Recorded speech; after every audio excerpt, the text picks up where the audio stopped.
हो गया।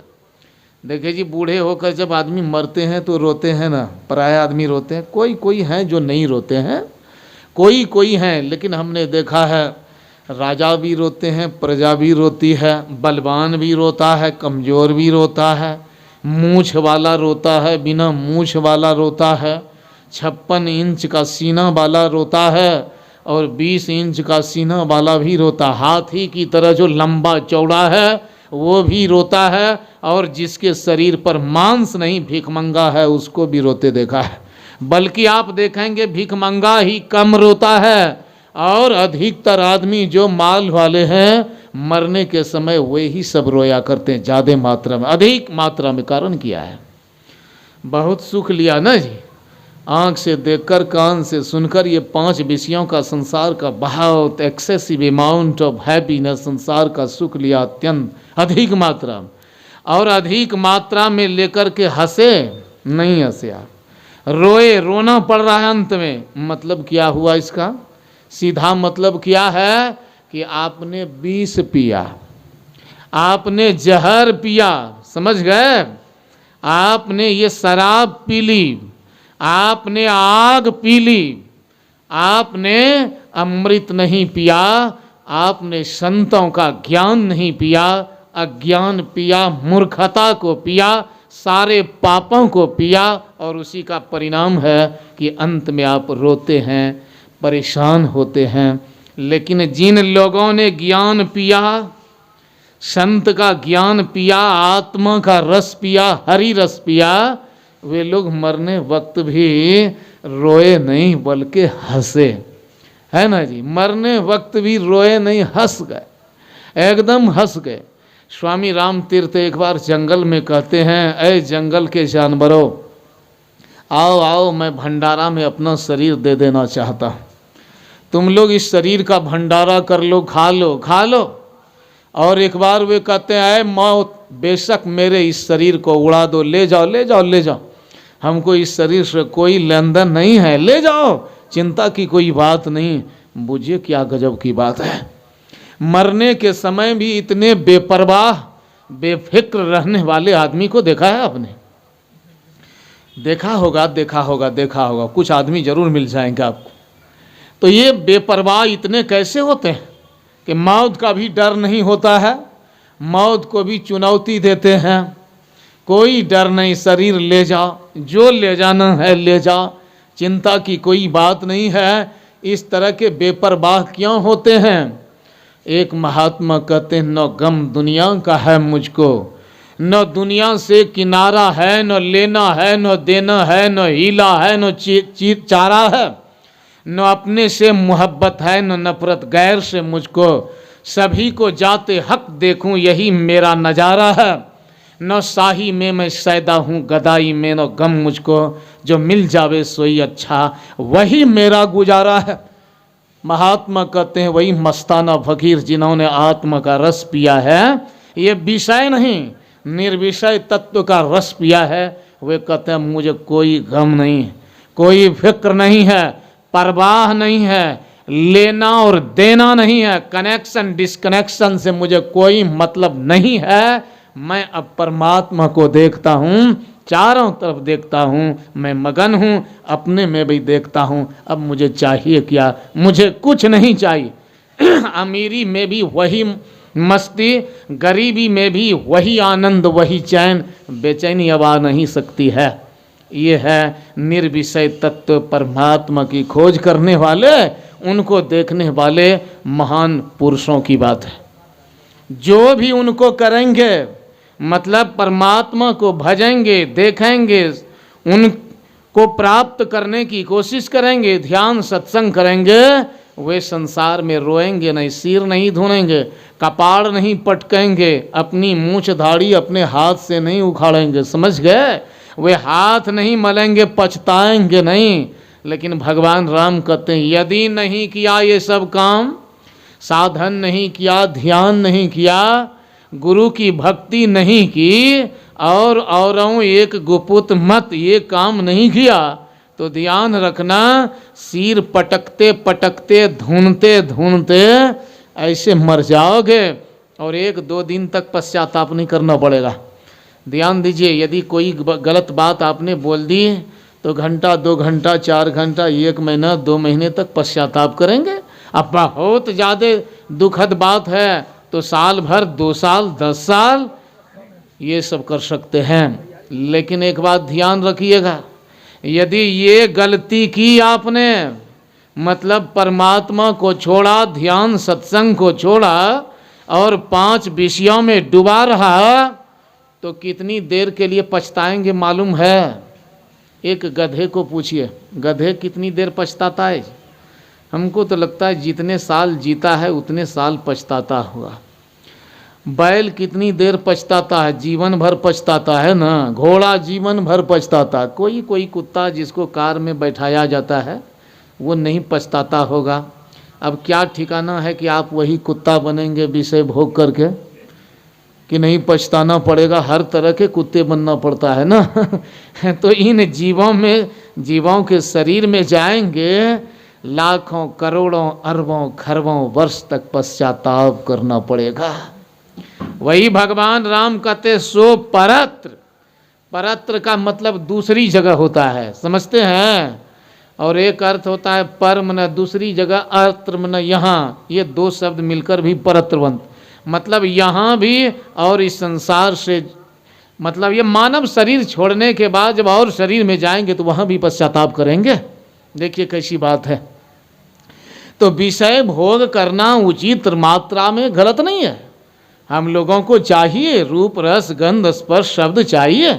भगवान राम बोल रहे थे तो मुंह से बोल रहे थे, आँख से देख रहे थे कि बंद कर दिया था आँख को, तो आँख से देखना हो रहा था, तो देखना विषय भी है, तो ये तो हो ही रहा था।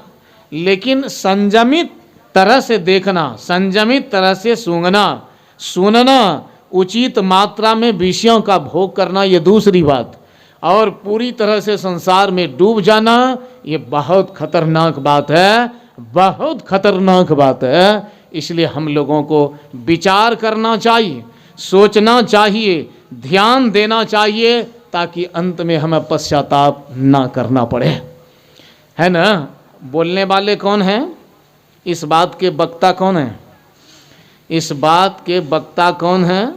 कोई प्रधानमंत्री नहीं, ठीक है, कोई राष्ट्रपति नहीं है, कोई MP MLA नहीं है जो कि बोले कुछ और कल करेंगे कुछ, है ना, जो कि झूठ भी बोल देंगे मौका पाते, गिरगिट की तरह रंग बदल देते हैं।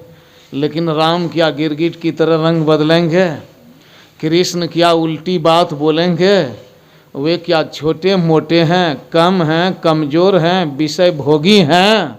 हम ही लोगों की तरह वे नालायक हैं, नीच हैं, आधे हैं? क्या हम लोगों की तरह हैं? हम लोगों की तरह वे नहीं हैं। वे जो भी बोलेंगे सही बोलेंगे। अच्छा एक बात और, जो बोलेंगे वे कर देंगे कि नहीं कर देंगे, ये भी बताइए आप। तो कृष्ण जो बोल दिए, राम जो बोल दिए, वो होगा कि नहीं होगा? भगवान कृष्ण गीता में कहते हैं, क्षिपाम्य अजस्त्र में सुभाना सुरिश्व योनिषु आश्रिम योनि माँ पन्ना मूढ़ा जन्मनि माम अप्राप्य कौन्ते ततो यान्ति अधमाम गतिम। ए कौन्ते, कुंती के पुत्र अर्जुन सुनो, जो रूप रस गंध स्पर्श संसार के विषयों में भूला रहेगा, मेरा ध्यान नहीं करेगा, आत्मा की खोज नहीं करेगा, निर्णय सुन लो, निर्णय सुन लो, ये कृष्ण का निर्णय है। मैं उसको फेंक दूंगा नीच योनियों में और वहीं सड़ते पचते मरते रहेगा, बार बार नीच योनियों में जाएगा और वो मेरे पास तुरंत आ नहीं सकता है। बहुत आदमी कहता है हमको जाना ही नहीं है परमात्मा के पास, ख़त्म हो गई बात। बहुत आदमी बोलने वाले हैं, बहुत आदमी को हम पूछते हैं, बीच बीच में इंटरव्यू लेते हैं आदमी सबसे, भाई जाना चाहते हो परमात्मा के पास? अरे क्या करेंगे वहाँ जाकर भाई, ज़रूरत क्या है उनकी? हम खाते हैं, पीते हैं, सुनते, देखते, मज़ा लेते संसार में, उनके पास जाने की ज़रूरत क्या है? लेकिन ये बात आप गलत बोल रहे हैं, उनके पास आपको जाना पड़ेगा, कोई उपाय नहीं है, आपके पास बहुत कम है, बहुत कम है, और वो भी ख़त्म हो जाएगा। जितना सुख शांति धन दौलत है ये सब के सब बहुत कम मात्रा में है और सब कुछ ख़त्म भी हो जाएंगे। समझ गए बात को? तो आपको जाना पड़ेगा, है ना। स्वामी राम तीर्थ कहते हैं, क्या कहूँ, मैंने दुनिया का जब रस छोड़ा तब दुनिया का जो रस है और परमात्मा का जो रस, अनंत रस है, वो सारा रस मुझे मिला। ध्यान से कहा, दुनिया की सुंदरता को मैंने, झूठी सुंदरता को जब छोड़ा तो जितनी सुंदरता है वो सारी सुंदरता मुझे नसीब हो गई, है ना। फिर कहते हैं, जितना आनंद है, ये राग गाने बजाने में जितना आनंद मिलता है, ये सब छोड़ा तो राग और गाना और संगीत वही मिल गया मुझे। और कहने का सीधा मतलब, इतने उदाहरण देने का एक ही मतलब था उनका कि मैं जब संसारी चीज़ों को छोड़ा, मैं संसार की चीज़ों से अपने को थोड़ा सा हटाया, पूरा नहीं।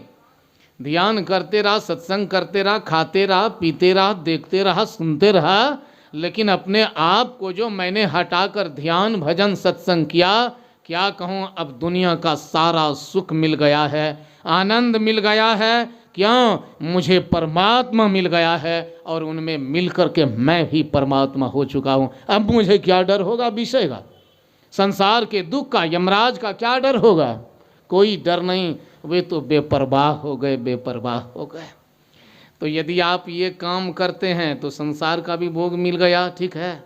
महर्षि में ही को संसार का भोग मिला कि नहीं मिला? कबीर दास को संसार का भोग मिला कि नहीं मिला? हम लोगों को संसार का भोग मिलता है कि नहीं मिलता है जी?